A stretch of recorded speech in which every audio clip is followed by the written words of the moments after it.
தமிழ் சுருக்கெழுத்து உயர் வேகம் நிமிடத்திற்கு 150 வார்த்தைகள். Be ready for trial dictation for 2 minutes. 30 seconds left.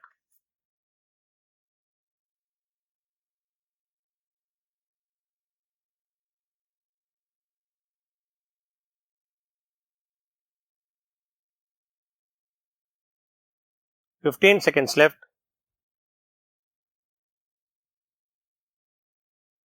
10 seconds left. 5 seconds left. Begin. மாண்புமிகு பேரவைத் தலைவர் அவர்களே, இந்த ஆண்டுக்கான திருத்திய நிதிநிலை அறிக்கை மீதான விவாதத்திலே கலந்து கொள்வதில் பெருமகிழ்ச்சி அடைகிறேன்.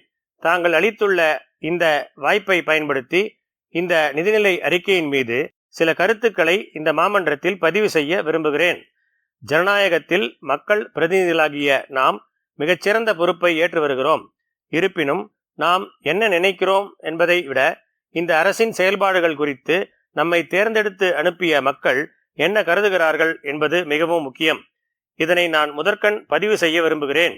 அந்த வகையில் மாநில நிதி நிலைமை குறித்த அறிக்கையை பார்த்த பின்னர் இந்த அரசு எடுத்துள்ள நடவடிக்கைகளை மக்கள் வெகுவாக பாராட்டுகிறார்கள். இதை நான் மெத்த மகிழ்ச்சியுடன் அரசின் கவனத்திற்கு கொண்டு வர விரும்புகிறேன். சற்றேறக்குறைய 5000 கோடி ரூபாய் துண்டு விழக்கூடிய நிலையில் அரசு அதிகளவு வரிகளை உயர்த்தும் என பலரும் எதிர்பார்த்தார்கள்.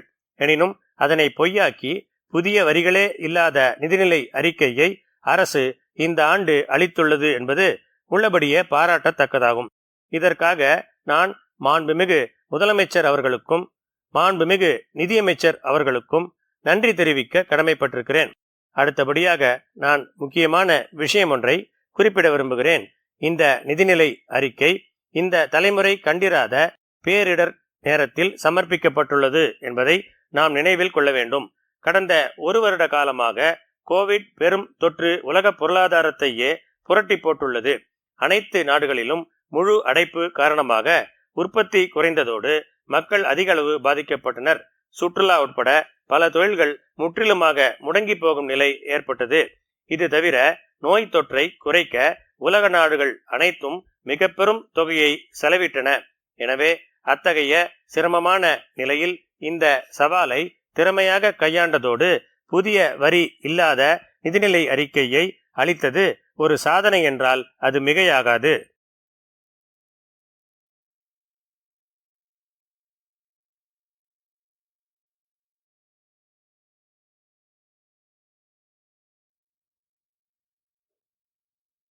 தமிழ் சுருக்கெழுத்து உயர் வேகம் நிமிடத்திற்கு 150 வார்த்தைகள். வினாத்தாள் குறியீட்டு எண் 1665 1665. Instruction to candidates. படிக்கப்பட்டதை சுருக்கெழுத்தில் எழுதி கொள்ள வேண்டும்.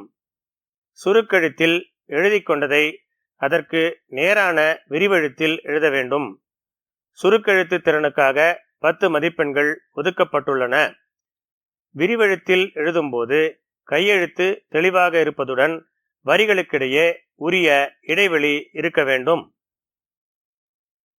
Be ready for main dictation. 30 seconds left.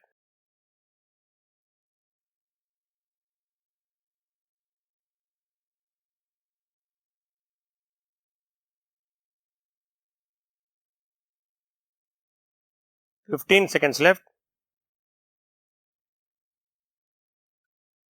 10 seconds left. 5 seconds left. Begin.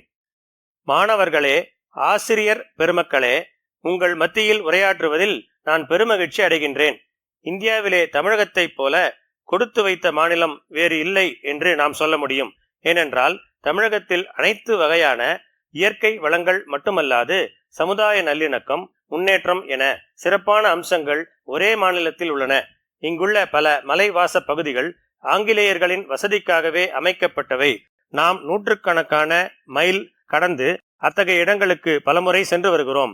ஆனால் அந்த அடிவாரத்தில் உள்ள மக்கள் அவ்வளவு முறை அதை சென்று பார்த்துள்ளார்களா என்றால் இல்லை என்றுதான் சொல்ல வேண்டும். அருகில்தானே இருக்கிறது, எப்போது வேண்டுமானாலும் பார்த்து கொள்ளலாம் என்ற எண்ணமே இதற்கு காரணம். முதலில் இந்த குறிப்பை நான் உங்கள் மத்தியில் கூறுவதற்கு ஒரு காரணம் உண்டு என்பதை நினைவுபடுத்த விரும்புகிறேன். எதுவுமே அருகிலே இருக்கும்போது, எளிதாக கிடைக்கும் போது அதன் அருமை தெரியாது. அதில் முதன்மையாக உள்ளவர் பெற்றோர். அவர்களின் முக்கியத்துவத்தை இந்த சந்தர்ப்பத்தில் நான் அழுத்தந்திருத்தமாக குறிப்பிட விரும்புகிறேன். அவர்கள் எப்போதும் நம்முடன் இருந்து வேண்டிய எல்லாவற்றையும் செய்கிறார்கள். நாம் செல்லும் பாதையில் உள்ள முட்களை முன்கூட்டி அகற்றிவிடுகிறார்கள். இதனால் வாழ்க்கை பயணத்தில் ஆர்வம் காட்டும் நாம் அந்த பாதையை வகுத்த பெற்றோர்களை மறந்து விடுகிறோம். எனவே இளமை காலம் முதலே உங்களது பெற்றோரை நேசிக்க பழகிக்கொள்ள வேண்டும் என்று அன்புடன் நான் கேட்டுக்கொள்ள கடமைப்பட்டுள்ளேன். அடுத்தபடியாக இந்த நேரத்தில் மற்றொரு கருத்தை உங்கள் கவனத்திற்கு கொண்டு வர விரும்புகிறேன். நாம் அனைவரும் இந்தியராக பிறந்துள்ளதற்கு பெருமை கொள்ள வேண்டும். இந்த உலகம் நமது நாட்டிலிருந்து பெற்ற பெரும் கொடைகளில் யோகக்கலையும் தியானமும் முக்கியமானவை. பொழுதுபோக்கு அம்சங்களுக்காக நாம் அதிக நேரத்தையும் பணத்தையும் செலவிடுகிறோம். அதே நேரத்தில் நமது உடல் மற்றும் மனநலனிற்காக யோகம் மற்றும் தியானத்தை நாம் பயில வேண்டும் என்று அன்போடு கேட்டுக்கொள்கிறேன். இதன் காரணமாக கடந்த சில வருடங்களாக அனைத்து பள்ளிகளிலும் இந்த வசதி செய்து தரப்பட்டுள்ளது. அன்பார்ந்த மாணவர்களே, அடுத்து நான் குறிப்பிட விரும்புவது நேரம் தவறாமை. எந்த இடத்திற்கு சென்றாலும் சற்று தாமதமாக செல்வது நமது குணமாகிவிட்டது. எல்லோரும் தாமதமாகத்தான் வருவார்கள் என்று நமக்கு நாமே சமாதானம் சொல்லிக் கொள்கிறோம். இப்படி ஒவ்வொருவரும் நினைத்தால் நேரம் தவறித்தான் போகும். எனவே திறமையை விட நேரம் தவறாமல் இருத்தல் முக்கியமாகும். நீங்கள் மேலை நாடுகளுக்கு சென்றால் இதனை அனுபவபூர்வமாக உணர முடியும். இதனையொட்டி மற்றொரு விஷயமும் வருகிறது. அதாவது, நாம் செய்ய வேண்டிய கடமைகளை அப்போதைக்கப்போது செய்து முடிக்க வேண்டும்.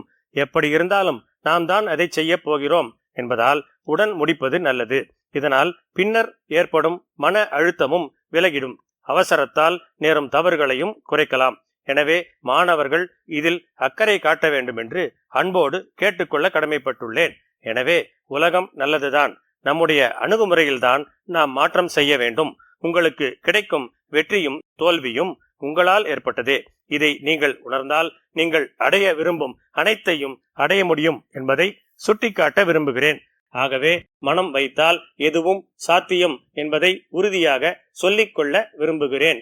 நாம் மனம் வைக்க வேண்டும், அதன்படி திட்டமிட வேண்டும், பின்னர் அதனை நோக்கி முயற்சி மேற்கொண்டால் வெற்றி நிச்சயம்.